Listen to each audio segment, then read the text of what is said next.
The very much alive Las Vegas Raiders are in Indianapolis for Week 17, taking on the Colts. Huge game, and if the Raiders want to walk out victorious, they better figure out how to play the run like they did last week. Problem is, they didn't face JT last week, and the formula for beating Indy still looks the same. Starts with stopping Jonathan Taylor. Good luck. Jonathan Taylor run, and he wastes no time. There he goes. The Cardinals have come the closest to slowing Taylor down, if you consider 108 yards on 4 a carry being slowed down. But in Taylor's case, that's a quote, bad game. Must be nice. Jonathan Taylor into the second level. The Raiders didn't face many runs against the Broncos, didn't have any problem with the few they did. Wrapped up immediately. And Vegas hasn't been terrible against runners in the big picture. Same can be said about how they've played running backs in particular.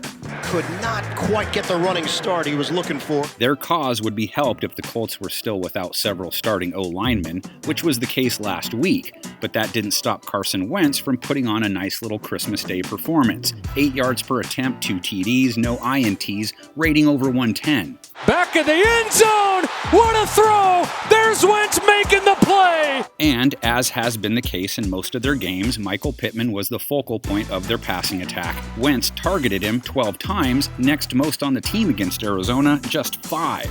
Wentz throws for Pittman again. Casey Hayward has been taking most teams' WR1s for Vegas, and he's done a good job of it. Tipped in the air! Incomplete! The Raiders' secondary has played most QBs pretty well, held Drew Lock to 153 yards with no touchdowns. Running out of time and throws sideline incomplete. So how about Derek Carr? He did enough to win in Week 16.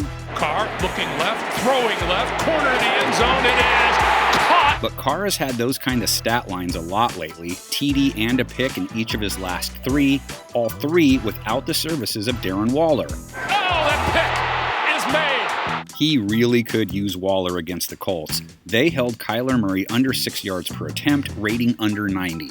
This one is incomplete, nearly intercepted. Their secondary has played much better the second half of the year. They are not an easy team to throw on at this stage. Undercut and broke it up! And even though they didn't come up with any last week, they typically come up with a takeaway or 3 in each game. And that is intercepted! Indy's defense didn't play the run great against Murray and company. There goes Kyler Murray, bursting free! Kyler Murray, a foot race! But it was mostly Murray, and their 4.6 yard per carry allowed figure for the season is not built around how they've played running backs. They're holding them to just 4 a carry. Off the right side, it's a short gain. And check this out, they may get tested by the Raiders' ground game. Josh Jacobs isn't half bad when you feed him enough. How about 129 yards on close to 4.8 a run? Good cut by Jacobs, he's got a first down. Both teams are part of the mad dash going on as the season winds down. Tell us who you got in the comments section. Here's what we've got.